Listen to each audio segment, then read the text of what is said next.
Nah, Prasetya Mulia bergerak cepat untuk bisa merespon keadaan kekinian. Kita ngomong tentang internet, e-commerce, terus website, aplikasi, kita ngomong ada cryptocurrency, kita ngomong AI, virtual reality, augmented reality, itu banyak sekali. Itu namanya teknologi.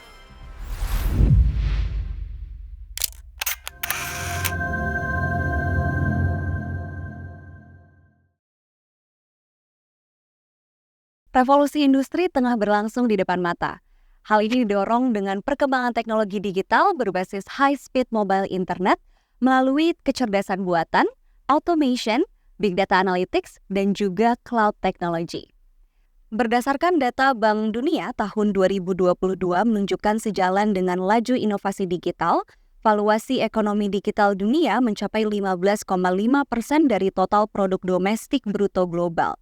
Jumlah itu meningkat 2,5 kali lebih cepat dibandingkan 15 tahun terakhir. Nilai ekonomi digital Indonesia pada tahun 2021 sendiri bahkan telah mencapai 70 miliar US dollar atau setara dengan 1.042 triliun rupiah. Dan diharapkan terus tumbuh berkembang hingga 315,5 miliar US dollar atau setara dengan 4.698 triliun rupiah pada tahun 2030. Walau demikian, sayangnya Indonesia berada di urutan ketiga dari 5 negara ASEAN yang paling terdampak dari revolusi industri ini. Dan bahkan Menteri Pariwisata dan Ekonomi Kreatif Bapak Sandiaga Salahuddin Uno mengatakan bahwa Indonesia sendiri sejatinya tengah mengalami krisis pekerja digital, khususnya di kalangan generasi muda saat ini. Lantas benarkah Indonesia tengah menghadapi krisis pekerja digital? Siapkah tenaga kerja Indonesia menghadapi tantangan revolusi industri khususnya di bidang digital ini? Dan bagaimana Prasetya Mulia khususnya di jurusan Digital Business Technology akan menyiapkan mahasiswa menghadapi tantangan ini? Dan Bright People, jumpa lagi dengan saya Cinta Asnawi. Dan bersama saya kali ini ada Pak Permata selaku Kepala Program Studi Digital Business Technology Universitas Prasetya Mulia. Kemudian ada Kak Hubert selaku alumni dari DBT yang saat ini juga tengah menjadi owner dari Software Development Company, dan juga Kak Valen Ishan selaku mahasiswa S1 Digital Business Technology angkatan 2020.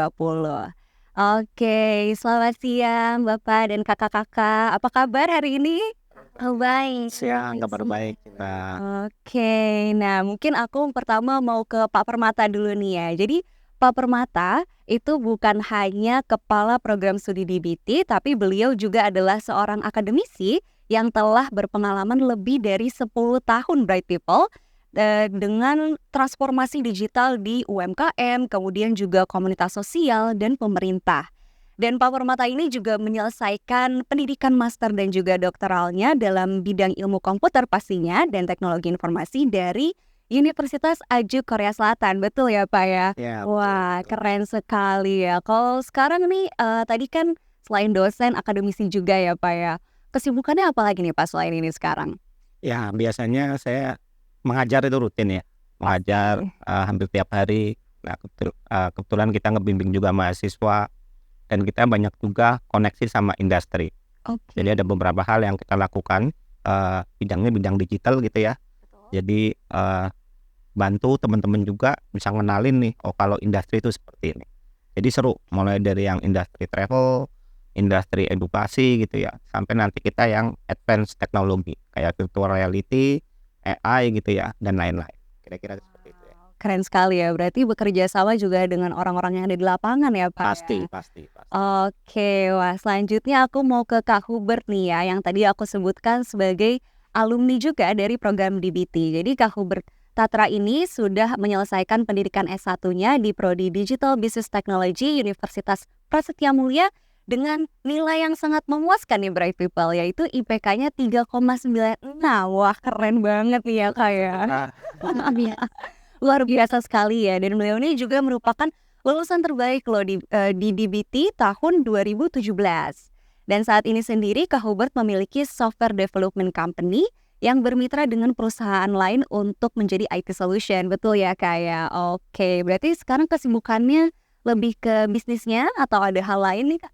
Sibukannya nyari duit. Oh, Pasti ya, jadi masih Karena merintis banyak. juga. Oke, masih merintis bisnisnya ya. Musim merintis kita kalau sekarang itu yang banyak kesibukan itu maintain hubungan dengan klien-klien yang kita punya. Oke. Jadi mulai dari financial client misalnya kayak reporting, banking, sampai ada satu yang kita baru mau kick off itu di project IT sebetulnya. Project AI. Oke, wow, keren banget nih. Mungkin nanti kita bakal gali lagi ya lebih dalam tentang pelajaran, kemudian juga bagaimana kakak membangun bisnis ya supaya Boleh. bisa jadi sampai sekarang ini nih ya. Oke, Bright People, sekarang aku mau ke Kak Valen Ishan nih yang udah ada bersama kita juga, dan Kak Valen ini merupakan mahasiswa di BT angkatan 2020.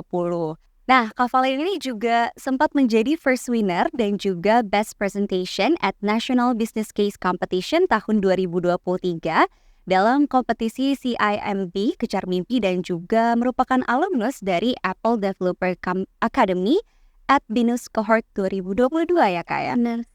Oke, wah keren banget nih ya Kak. Gimana sih cara manage itu semua? Berarti sekarang angkatan 2020 semester 8 ya? Yes. Wah, gimana nih? Terakhir ya. Kita semester tua. Tapi ya untuk time management sendiri, jadi sebenarnya ini tuh yang aku pelajarin juga pas di Prasmul ya. Jadi di saat-saat kita baru masuk, yang dulunya mungkin aku masih kebanyakan main, tapi di Prasmul itu ada satu mata kuliah yang namanya self development, yang dimana kita itu diajarkan bagaimana bisa membuild interrelational skill kita, tapi juga dengan time management yang baik. Jadi itu kenapa aku mulai diperkenalkan framework untuk bisa mengenal dan juga memprioritize hal-hal yang bisa aku kembangkan untuk diri aku sendiri. Itu kenapa ya udah along the way aku kayak ikutin apapun yang aku suka, yang aku rasa worth untuk dicoba. Wow, keren banget ya. Jadi bisa memanfaatkan waktu dengan baik juga ya sembari belajar di sini. Keren banget. Oke, nah sekarang langsung aja nih ya Bright People, kita mulai perbincangannya nih. Pertama aku mau ke Pak Permata dulu nih, Pak Permata. Tadi kan aku udah sempat menjelaskan ya Pak, sebelumnya aku jabarkan tentang kondisi saat ini seperti apa. Kemudian kalau kita lihat nih Pak dari data yang berhasil dirangkum oleh tim Prasmul Insight dari katadata.com, riset Amazon Web Service dan juga Alpha Beta menunjukkan bahwa hanya 19% nih Pak dari seluruh angkatan kerja di Indonesia yang mempunyai keahlian di bidang digital. Padahal Pak, hasil riset yang dilakukan oleh Bank Dunia dan juga McKinsey menunjukkan bahwa Indonesia itu ternyata membutuhkan 9 juta talenta digital pada tahun 2030 nanti Pak. Jadi kalau misalkan kita rata-ratakan, itu ternyata kebutuhan talenta digital kita ini mencapai 600.000 orang Pak per tahunnya. Ini artinya Pak, seperti yang sudah dinyatakan oleh Bapak Menteri Sandiaga Uno sendiri ya, bahwa sejatinya Indonesia ini memang tengah menghadapi krisis pekerja dunia digital ya Pak. Dan isu ini pastinya menjadi sangat penting, kemudian mengingat sektor ekonomi sendiri pasti digital ini sangat unggul ya dalam menopang kebangkitan ekonomi dan pastinya membuka lapangan kerja juga. Nah, kemudian inovasi digital kan pasti akan terus memainkan peran yang penting ya dalam mendorong ekonomi di masa depan nantinya. Nah, melihat kondisi saat ini nih Pak, bagaimana sih Pak program studi Digital Business Technology ini menyikapi peluang dan juga tantangan yang sudah saya sebutkan tadi? Tapi sebelumnya mungkin bisa dijelaskan dulu nih Pak. Jadi di program studi Digital Business Technology itu Bapak mengajarkan tentang apa, murid-muridnya kemudian mendapatkan pelajaran tentang apa, mungkin bisa dijelaskan seperti itu. Ya, terima kasih ya Cinta atas pertanyaannya. Ini pertanyaannya panjang gitu ya jawabannya ya. Saya mungkin akan cerita, kita mulai dari Prasetya Mulia ya. Jadi kalau teman-teman tahu, Prasmul itu didirikan awalnya adalah sekolah bisnis. Nah, sekolah bisnis ini kita berkembang sangat besar gitu ya. Dan teman-teman tahu sekarang eranya adalah era revolusi industri dan zaman itu banyak yang berubah. Nah, jadi kita melakukan bisnis pun banyak yang shifting dari konvensional menjadi lebih digital. Dan sekarang kita tahu misalkan zaman dulu kita lihat ada kita jualan di ruko gitu ya. Kalau sekarang kita nggak bisa hanya jualan di ruko gitu ya. Jadi semuanya udah pakai handphone, semuanya pakai internet gitu ya. Dan kita nggak bisa melepaskan diri dari itu semua gitu ya, internet, handphone, dan berbagai perangkat digital lainnya. Nah, Prasetya Mulia bergerak cepat untuk bisa merespon keadaan kekinian. Jadi kita mendirikan prodi di Fakultas STEM ya, Science, Technology, Engineering, Mathematics.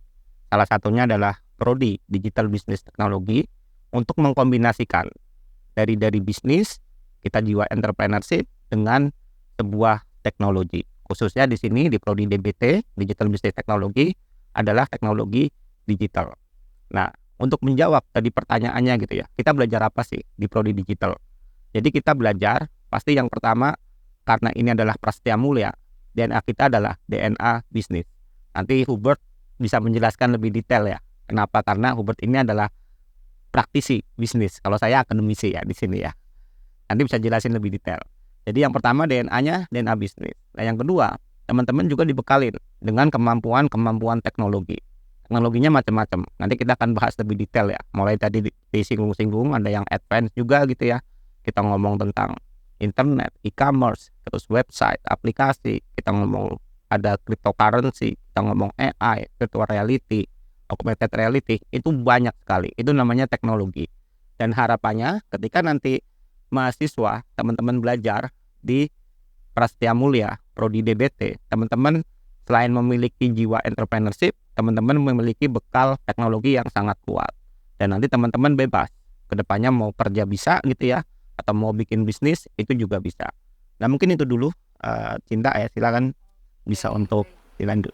Tadi aku sempat dengar juga nih jawaban dari Pak Permata ya di awal, kalau misalkan memang sekarang sudah berubah ya Pak zamannya ya, semua serba digital, kemudian kita kalau misalkan mau buka bisnis nggak bisa hanya bangun ruko aja gitu ya Pak, tapi semua sudah berbasis digital dan berbeda pastinya ya. Nah, berarti kan ke depannya pekerjaan ini tidak hanya semata membutuhkan penguasaan teknologi saja tadi ya Pak. Aku mau lanjut ke pertanyaan, sekarang kan kita pasti butuh keterampilan kognitif, keterampilan sosial juga ya Pak, dan hal-hal semacam social perspectiveness, kemudian kemampuan kita bisa bernegosiasi, kemudian persuasi, memecahkan masalah dan lain sebagainya, hingga kemampuan kita menghasilkan suatu gagasan baru pasti kan juga sangat penting untuk dipelajari gitu ya Pak. Melanjutkan dari mungkin kita belajar background teknologinya. Nah, kalau dari apa-apa yang saya sebutkan tadi, di program DBT sendiri apakah diajarkan, kemudian memang kalau dari Bapak sendiri, apa sih yang menurut Bapak membuat DBT di Prasmo ini berbeda dengan DBT di kampus lain? Ya, jadi kita di program DBT, kita di program Digital Business Technology di Prasetya Mulia, kita belajar banyak hal ya, kombinasi. Jadi 60% tetap berhubungan sama teknologi, 40%-nya itu berhubungan dengan bisnis, entrepreneurship.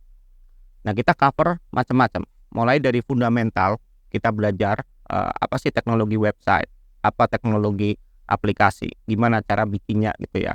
Sampai nanti kita masukin istilahnya kita punya teknologi namanya cloud computing. Jadi pionirnya ada AWS ya atau Amazon. Jadi kita langsung ada sertifikasinya dari Amazon bagi teman-teman yang memang telah kuliah di semester 5 gitu ya. Jadi sudah berhasil, jadi mau ambil sertifikasi itu juga bisa. Jadi kita provide kurikulum, itu yang pertama kita lakukan. Dan kita juga dukung dengan beberapa program ya, mulai dari kita punya namanya creativity, dan kita temukan yang membedakan kita dengan universitas lain adalah kita langsung real case study di sini. Jadi biasanya kalau di beberapa jurusan kita kuliah, kita itu sangat-sangat textbook. Textbook itu artinya apa? Textbook itu artinya hanya ada teori, terus kita ada ujian gitu ya, dan kita mungkin menghafal dan nanti keluar nilainya. Nah, di Digital Business Technology kita nggak seperti itu. Jadi kita banyak sekali kita namakan dengan project collaboration gitu ya. Jadi bersama industri. Jadi yang pertama ada di beberapa ujian ya dalam mata kuliah kita hadirkan case-case dari industri. Misalkan ada UMKM di mana dia melakukan perubahan gitu ya dari bisnis konvensional. Jadi misalkan dia punya toko kelontong offline gitu ya menjadi gimana masuk ke e-commerce. Nah, itu salah satu case-nya juga. Nanti teman-teman mahasiswa bisa bantu gitu ya, dan juga bisa buatin sistemnya juga. Ada juga kemarin project, kayak misalkan contohnya kita coba kolaborasi dengan salah satu pemerintah ya, pemerintah Kota Serang. Jadi gimana sih masalah masalah food waste, masalah sampah makanan gitu ya, masalah sampah. Sampah itu semuanya adalah masalah. Tapi dengan inovasi yang dilakukan oleh teman-teman mahasiswa gitu ya. Jadi mereka bisa mengkonvert dari sampah, dia bisa diolah gitu ya, dan dia bisa menjadi uang. Dan itu dibikin aplikasinya oleh teman-teman dari Prodi Digital Business Technology. Nah, ini salah satu contoh-contoh pembelajaran gitu ya. Jadi kita tidak hanya mengajarkan textbook saja, tidak hanya mengajarkan teori, tapi kita juga mengajarkan teman-teman berkolaborasi dengan industri. Dan harapannya apa? Setelah teman-teman selesai, teman-teman bisa bikin aplikasinya gitu ya. Nanti teman-teman bisa langsung merasakan gimana cara implementasi aplikasi itu di industri gitu ya. Pasti ada challenge-nya, dan itu merupakan suatu pembelajaran yang kita nggak akan bisa dapat kalau cuman di dalam kelas aja. Mungkin itu ya, nanti kita lanjut lagi. Wah, menarik sekali nih ya jawaban dari Pak Permata. Yang tadi aku sempat highlight tuh memang kalau di jurusan DBT Prasmul bukan hanya belajar teori aja ya Pak berarti ya. Langsung turun di lapangan mahasiswanya membuat prototipe, kemudian juga kolaborasi dengan industri itu pasti dilakukan ya Pak ya.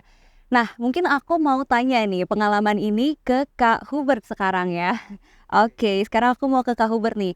Tadi kan Pak Permata udah jelasin nih apa sih bedanya DBT dengan kampus lainnya. Kalau dari Kak Hubert sendiri, pengalaman kakak sendiri gimana sih Kak belajar di DBT Prasmul itu seperti apa? Kemudian juga ada yang paling menarik gak yang masih berkesan atau berbekas gitu ya di ingatan kakak tentang belajar di Prasmul? Asik ya pertanyaannya ya. Ada satu sebetulnya yang paling berbekas sampai hari ini. Jadi saya kan kebetulan angkatan 2017. Ya, 2017. Masuk sekitar 7 tahun yang lalu dong. Wow, iya betul. Jadi pas masuk ada satu mata kuliah itu namanya Introduction to Engineering and Design. Oke, masih ada nggak nih Kak? Sekarang masih ada nggak ya? Yes, masih ada ya, masih ada. Cuma mungkin beda nama aja. Oh, oke. Jadi kalau di kampus lain itu namanya pengantar rekayasa teknik gitu, rekayasa teknik dan desain. Oke. Jadi masuk, dibayangin ya, anak SMA baru lulus. Habis liburan panjang, habis pusing UN. Masuk duduk dalam kelas, kita nggak tahu apa, tiba-tiba dosennya masuk, dia cuma naruh dokumen, plek, dia ngomong, "Oke, selamat datang di mata kuliah Introduction to Engineering and Design. Kalian pada akhir semester harus membuat satu prototipe dan harus dipamerkan ya. Jadi itu harus functional product.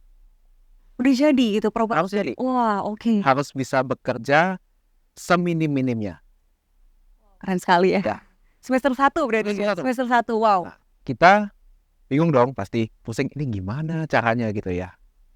Tapi ternyata yang mau ditekankan pada saat itu oleh beliau, dengan yang kita punya di industri saat ini setelah ya sekian tahun lah ya ada di industri IT ini, gak usah pentingin teorinya dulu. Teori akan datang seiring dengan praktek dan you explore setelah itu.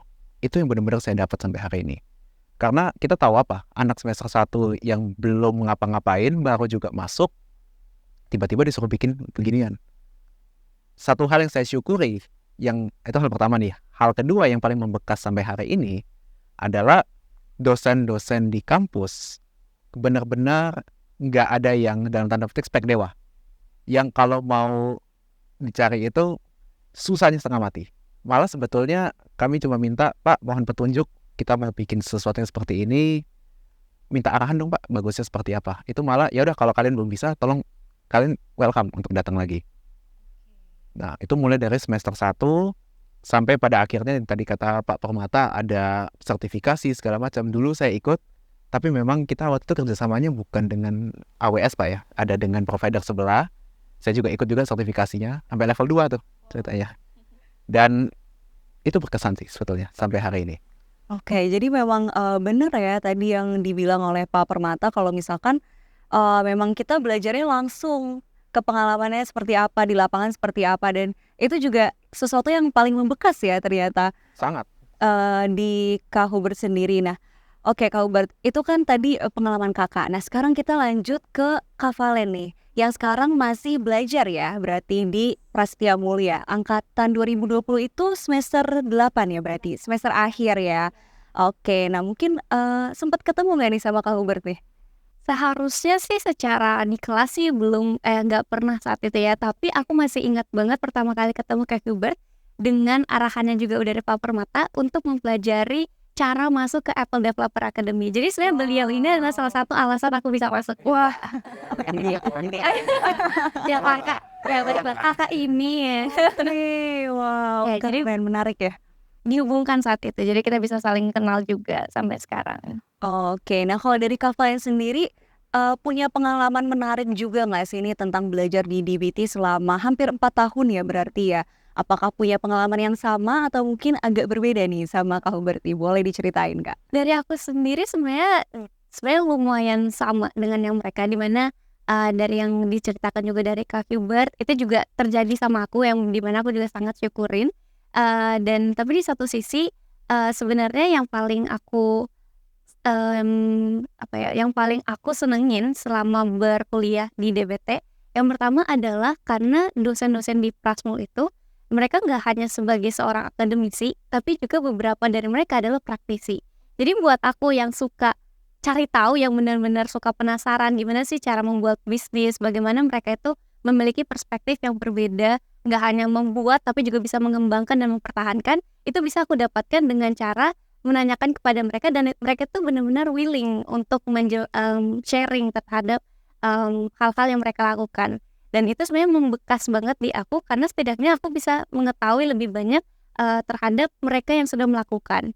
Dan mungkin di sisi lainnya, selain dari kurikulumnya juga, dari cara pembelajarannya, yang juga menjadi berkesan adalah hal-hal di luar akademik yang dilakukan. For example, dari organisasinya, lalu juga project-project yang diberikan yang disupport kepada mahasiswanya, sehingga kita itu punya pengalaman lebih untuk bisa menyalurkan potensi kita, apa yang kita pelajari dan apa yang ingin kita tahu lebih. Jadi itu menjadi satu hal yang sangat berkesan sih di aku.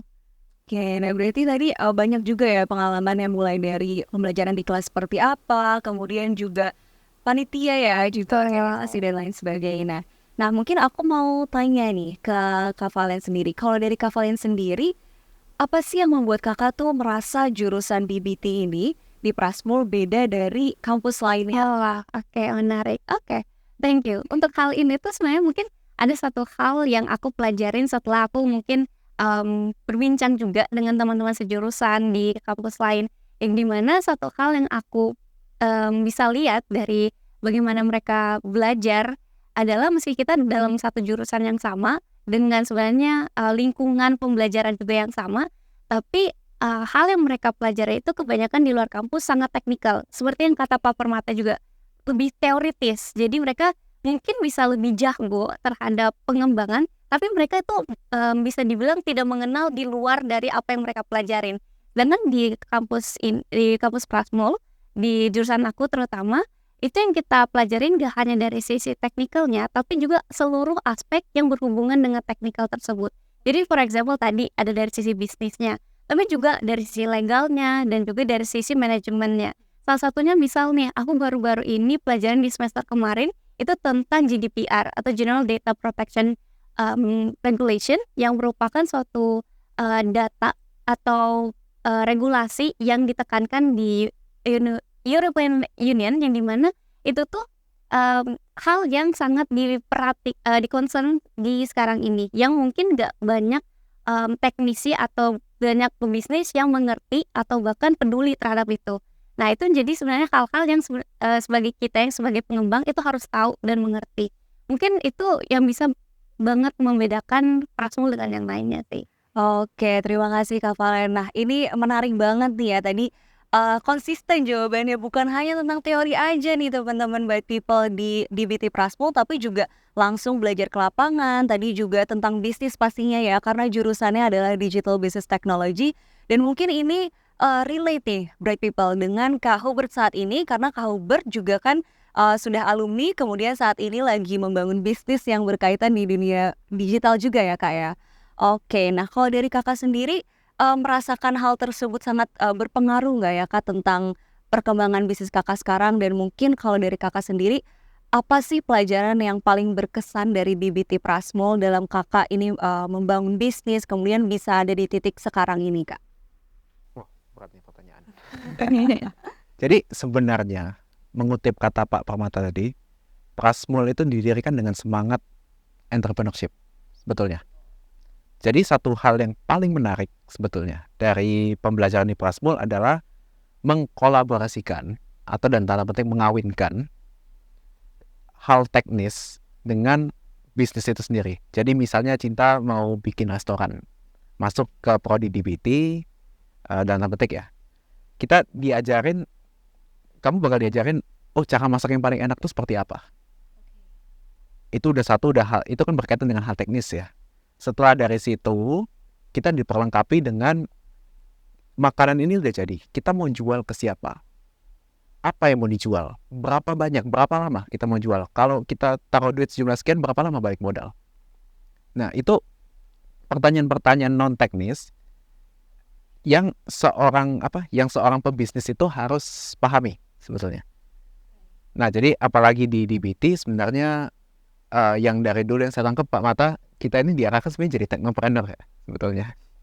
Kalau bisa kita bikin sesuatu, jual, dan kita kolaborasi lagi dengan orang lain.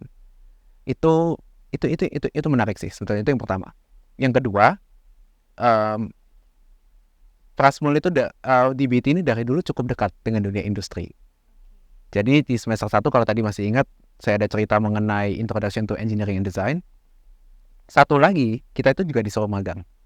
Magangnya itu malah 2 kali. 2 kali. Di semester 1 sekali, untuk pengenalan terhadap dunia kerja itu sebenarnya seperti ini loh. Yang kedua di semester 6 ya Pak ya? Di 7 sekarang. Dulu saya punya di semester, mau masuk semester 7 dulu. Itu prasyarat skripsi. Tapi memang komposisi dan bobot magangnya jauh lebih mendalam dan lebih berat yang di semester 7. Karena kita diharapkan mengaplikasikan hal-hal yang sudah kita dapatkan di kuliah, baik itu hal teknis maupun hal non-teknis. Jadi seperti work ethics, bisnis, kemudian interpersonal skill-nya dengan orang seperti apa. Itu yang jadi menarik, itu yang sebenarnya jadi cikal bakal saya, oh ternyata bikin bisnis itu kayaknya menarik, dan dari kampus sendiri juga memperlengkapi dengan skill set yang kita butuhkan. Oke, wah berarti memang dari magang ini juga bisa belajar real life-nya seperti apa ya? Kalau Pasti. misalkan bekerja dan juga bangun bisnis pastinya ya. Pasti, at least dengan seminimal-minimalnya, kalau kita tidak ngapa-ngapain dan kita tidak tahu mau ngapain pun, kita bisa ngelihat, oh si Bapak A kerjanya begini nih ya. Si Bapak B misalnya dia sebagai product manager, oh kerjanya begini. Habis itu dilempar ke Bapak C yang memang ternyata seorang EM, engineering manager.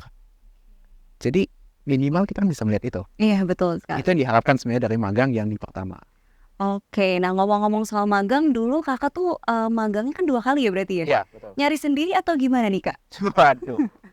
Kalau yang pertama kebetulan mentor kami Pak Eko, beliau merekomendasikan kami ke teman beliau yang salah satu eksekutif di satu perusahaan dekat sini juga.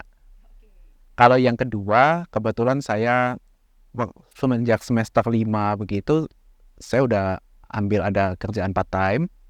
Jadi jadi pekerjaan yang di sana saya menjadikan sebagai magang dan tetap berlanjut. Company-nya waktu itu cari aja di Only F&B Unicorn di Southeast Asia.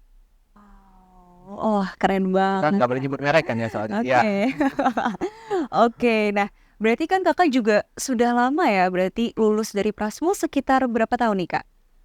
jalan 3 tahun. 3 tahun ya, lumayan lama berarti sudah terjun di industri ini ya. Oh, udah lumayan tua sih sebetulnya. Oke, nah kalau dari kakak sendiri aku mau nanya ke Kak Hubert lagi nih. Oke. Dari yang kakak dapat di DBT pelajaran-pelajarannya, relate nggak sih kak sama apa yang kakak jalani di dunia industri saat ini, dan menurut kakak cukup progresif nggak sih kak kurikulum yang disediakan oleh DBT untuk menjawab tantangan zaman yang sekarang ada nih kak? Oke. Saya mau bawa 2 perspektif ya sebetulnya. Dengan arti kata progresif itu sendiri.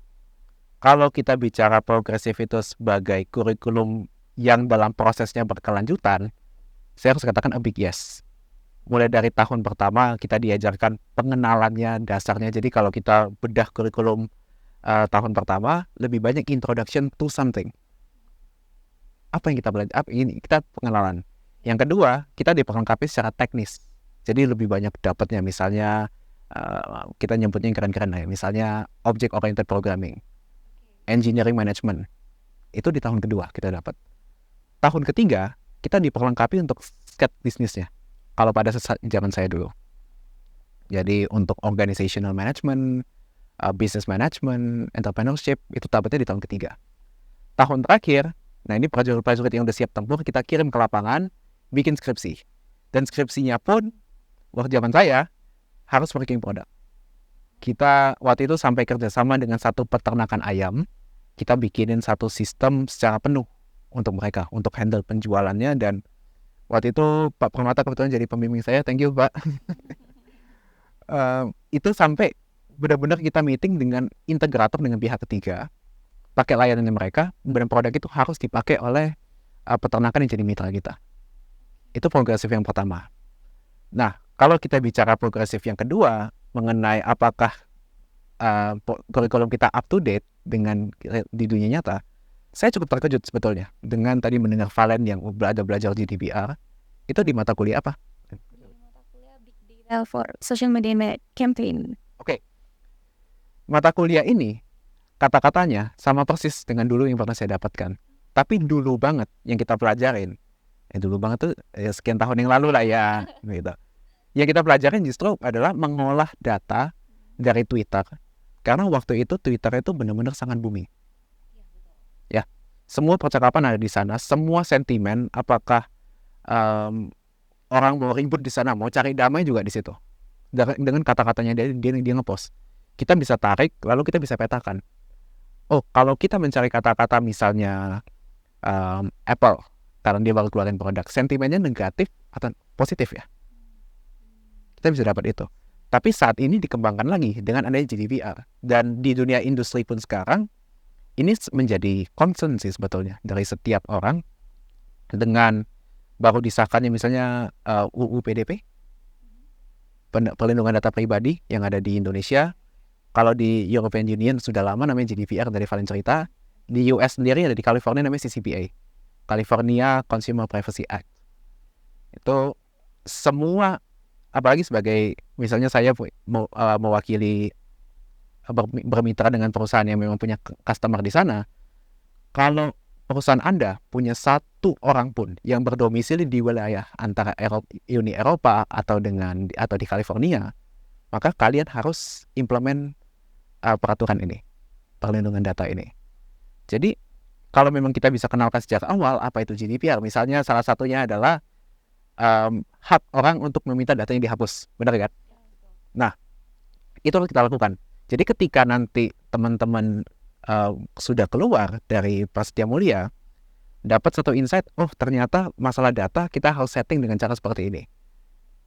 Kalau temannya tanya, kenapa lu bisa bilang begitu? Oh ya, dulu gue udah sempat pelajarin nih di kampus. Dan itu jadi skill set yang sangat berharga ya sebetulnya.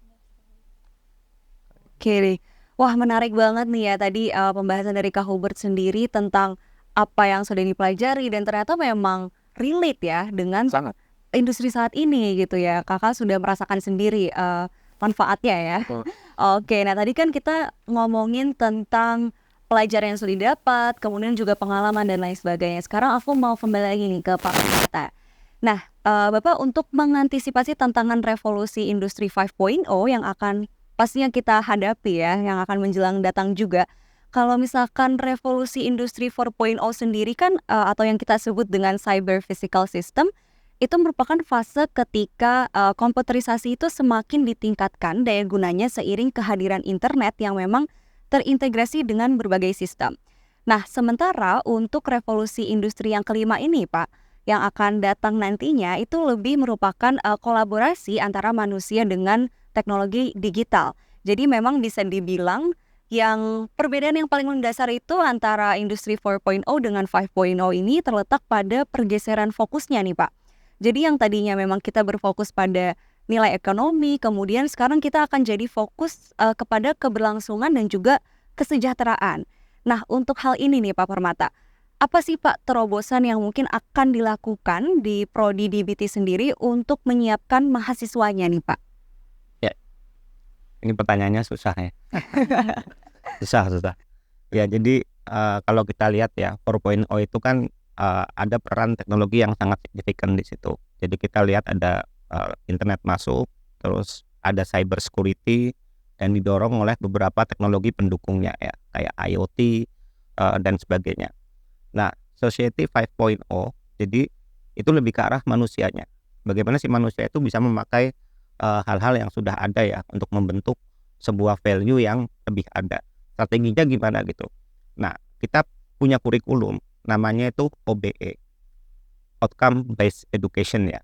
Jadi kalau zaman dulu kita ngajar nih, kalau zaman dulu dosen ngajar, saya punya materi, misalkan satu materi anggaplah 20 slide untuk 30 menit ya. Kita ngajar, habis itu udah tugas dosen itu apa? Menyampaikan materi ini. Perkara nanti mungkin mahasiswa ada yang tidur, ada yang mungkin nggak datang gitu ya, ada yang mungkin dia malah chatting satu sama sini gitu. Nah, itu bukan urusan dosen, itu zaman dulu. Nah sekarang dengan sistem OBE ini kita pengen yang kita evaluasi adalah mahasiswanya. Kita orientasi ke mahasiswa. Kita harus bisa ngukur ketercapaiannya seperti apa. Ketika saya deliver misalkan sebuah materi, saya harus punya parameter, oh mahasiswa ini sudah berhasil, mahasiswa ini masih dalam tahap awal gitu ya, ataupun mahasiswa ini sudah sangat sukses. Nilai itu udah bukan perkara sebenarnya. Dan itulah yang coba kami terapkan di kurikulum ya. Jadi ada mahasiswa saya juga yang tugas akhir itu biasanya kita itu nggak batasin topiknya. Topiknya itu kita suruh bebas. Kamu suka apa? Kamu pengen ini. Oke. Ketika kamu ada nih yang ngambil topik sampah lagi-lagi ya. Mungkin karena sampah ini adalah sebuah problem yang big banget gitu ya. Belum ada solusinya. Mereka coba integrasi ini. Ada sistem namanya Black Soldier Fly ya. Jadi semacam larva, maggot untuk bisa ngurangin sampah, gimana bisa gabungin sama teknologi. Nah, mahasiswa bimbingan langsung kunjungan ke tempatnya juga ya, ada di Bekasi, terus ke tempat lain di Serang. Nah, solusinya gimana? Nah, sengaja kita tidak ajarkan semuanya dari dosen gitu ya. Supaya apa? Supaya mahasiswa itu bisa eksplorasi dan bisa menyampaikan idenya seperti ini, Pak. Lalu kita kasih mungkin masukan gitu ya, supaya nanti disempurnakan. Apakah hasilnya sempurna? Pasti tidak sempurna. Pasti ada kekurangan. Namanya juga belajar. Kalau sempurna mungkin itu adalah bonus buat mahasiswa gitu ya. Ada yang mahasiswa kemarin dapat pendanaan dari startup, ada gitu ya. Mungkin yang kayak misalkan mahasiswa dapat project gitu ya, itu juga ada gitu ya. Itu adalah bonus gitu ya. Tapi yang kita tekankan adalah pembelajaran yang diiringi dengan passion gitu ya, dan creativity.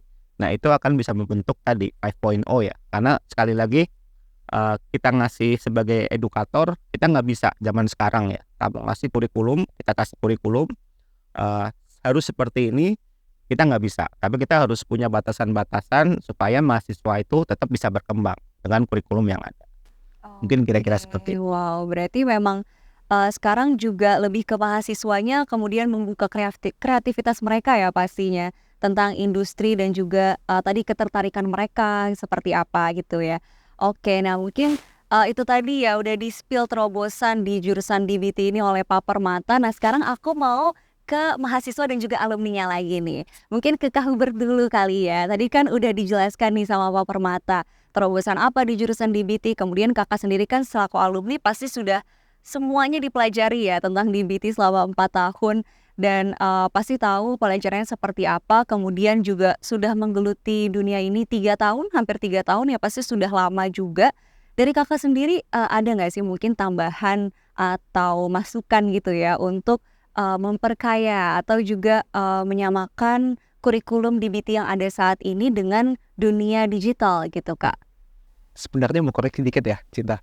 Kalau mulai itu sebenarnya dari 2018 waktu itu. Karena yang tadi Valen udah spill duluan, kesebut. Saya juga sempat mulai dari Apple Developer Academy, mulai dari situ sampai hari ini. Jadi setelah perjalanan 6 tahun itu, saya ngelihat sebenarnya ada dari karakteristik Prasmul sendiri ya, ada 3 hal yang saya harap bisa terus dikembangkan. Yang pertama itu kedekatan dengan dunia industri, kolaborasi. Jadi suatu saat saya pernah ikut dipanggil lah oleh Pak Menteri Pendidikan, ada acara di Kemdikbud waktu itu. Beliau ngomong gini, industri itu, dunia profesional itu seperti lautan yang luas. Sedangkan dunia akademik itu seperti kolam renang kecil untuk kita latihan untuk supaya kita bisa berenang di lautan yang luas itu. Dan satu yang harus digarisbawahi adalah tidak akan pernah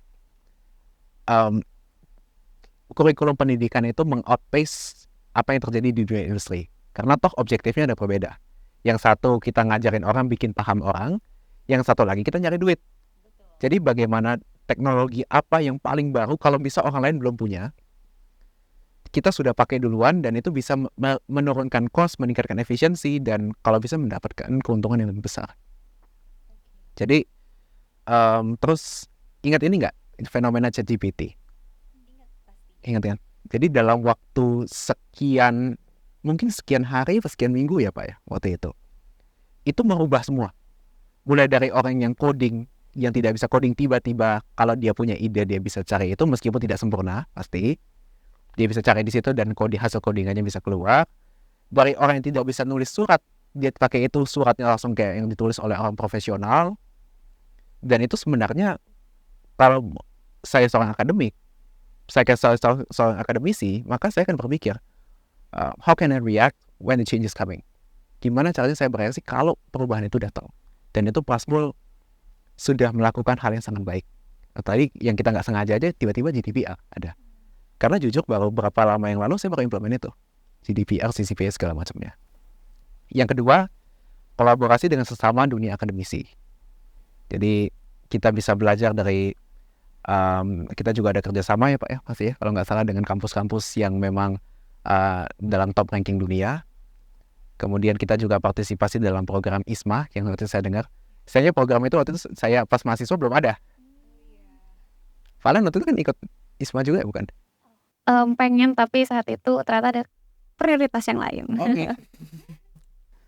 Ya itu yang kedua. Dan yang terakhir adalah kolaborasi antara mahasiswa dengan dosen. Itu sangat amat penting karena mahasiswa punya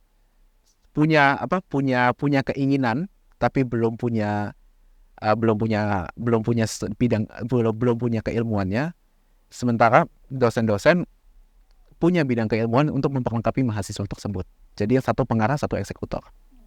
Itu mudah-mudahan kalau bisa 3 hal ini akan kita lanjutkan terus di Prasetya Mulia. Harapan saya sebagai alumni. Oke, berarti memang tadi kolaborasi itu sangat penting ya antara mahasiswa dengan pihak lainnya. Penting ya. Penting. Apalagi sebenarnya kita itu mahasiswa itu rata-rata pengen belajar. Dan saya harap kampus itu menjadi satu tempat yang mengkoneksikan kita dengan kita mau belajar apa, kampus ada linknya. Itu yang sebenarnya saya dapat di Prasmul juga dulu. Dan saya harap akan lebih ditingkatkan lagi sih. Oke, keren sekali. Terima kasih Kak Hubert. Dan sekarang terakhir aku mau nanya dari Kak Valen yang mungkin masih belajar juga nih ya di Prasmul dan mengalami kurikulumnya seperti apa saat ini, yang terbaru seperti apa. Dan dari Kak Valen sendiri mungkin ada harapan nggak sih Kak ke depannya untuk kurikulum di BT seperti apa? Mungkin sama kayak Kak Hubert atau ternyata ada pandangan lain? Silahkan Kak. Oke, thank you. Mungkin aku mau menambahkan kali ya dari jawaban Kak Hubert yang sudah luar biasa sebenarnya ya. Tapi mungkin dari sisi perspektif mahasiswanya, jadi mencurahkan nih hati mahasiswa terhadap sebenarnya apa yang kita pelajari dan apa yang kita harapkan. Aku juga punya 3, dan sebenarnya 3 ini sudah diterapkan di Prasmul, namun ingin dikembangkan lebih lagi. Yaitu yang pertama adalah hands-on-nya, yaitu prakteknya. Karena menurut aku satu hal yang benar-benar bisa membuild aku bisa belajar dan mungkin bekerja bahkan sebelum lulus ya karena hands-on yang diberikan dari misal dari Paper Mata, dari dosen-dosen lain yang benar-benar mensupport project-project yang ada. Jadi aku tuh bisa terbuka pandangannya terhadap apa yang terjadi di luar. Nah, lalu yang juga yang kedua adalah adaptation-nya. Jadi selain tadi mungkin beradaptasi dengan perkembangan teknologi terhadap perkembangan lingkungan di luar kita, tapi yang satu dilakukan di Prasmul juga adalah beradaptasi dengan perkembangan mahasiswanya. Yang satu aku pernah cerita-cerita saat itu dengan para dosen, yakni adalah mereka tuh mengenal kebanyakan dari apalagi mahasiswa teknik itu terkenalnya itu mungkin pendiam atau yang nggak bisa ngomong tapi memang jago coding tapi nggak bisa ngomong, kebanyakan seperti itu. Tapi di Prasmul kita itu diajarkan untuk bisa bersuara, kita itu bisa menyampaikan ide dan juga memperlihatkan hasil yang kita buat. Dan dengan cara misal dari presentasi, lalu juga dengan kolaborasi keluar kita menyampaikan ide-ide kita, itu yang menurut aku sangat penting untuk mahasiswa sekarang. Dan yang juga yang terakhir adalah bagaimana kita itu bisa sebentar, aku jadi lupa. Sorry. Menyenangkan. Iya, mendengarkan. Sorry, itu dia. Dan yang terakhir juga itu bagaimana kita itu satu hal yang paling diinginkan adalah bagaimana membuat pembelajaran teknik itu menyenangkan. Dan karena kan aku tuh melihat banyak orang itu memiliki perspektif bahwa teknik itu membosankan karena ya mungkin cuma coding dan lainnya, tapi sebenarnya tidak. Dimana kita sebagai seseorang yang bisa mempelajari teknologi yang sekarang berkembang itu sebenarnya memiliki prospek yang sangat tinggi. Terlebih lagi apalagi kita itu hidup di lingkungan yang memang semua sekarang sudah serba digital. Jadi itu menurut aku menjadi salah satu poin plus yang sebenarnya bisa didapatkan dari aku, Kak Hubert, dan mungkin teman-teman lainnya yang mungkin ingin menggeluti bidang ini yang kalian bisa dapatkan dan berguna untuk di kemudian hari. Menurut aku seperti itu. Oke, wah menarik sekali ya. Berarti memang kalau dari kakak sendiri memang teknik itu sebenarnya seru ya. Benar. Dan mungkin pandangan orang di luar seperti itu, tapi sebenarnya kalau di Presswell sendiri mengajarkan untuk bisa bersosialisasi juga, karena itu merupakan ilmu yang sangat penting apalagi untuk bisnis gitu ya ke depannya kalau memang mahasiswanya ingin membangun bisnis.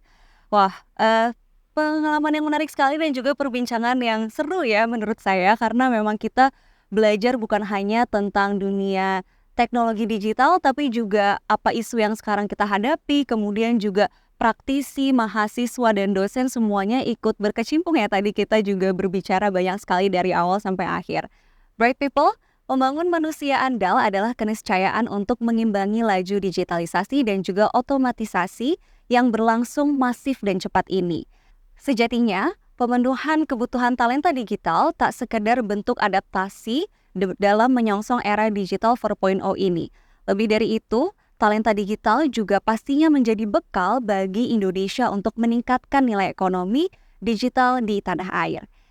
Baik, saya Cinta Asnawi pamit undur diri dan jangan lupa Bright People untuk follow Instagram Prasmol @prasmol dan juga pastinya subscribe YouTube Universitas Prasetya Mulia untuk kamu supaya bisa update info menarik lainnya dari Prasetya Mulia dan pastinya sampai jumpa dalam Prasmol Insight selanjutnya. Terima kasih.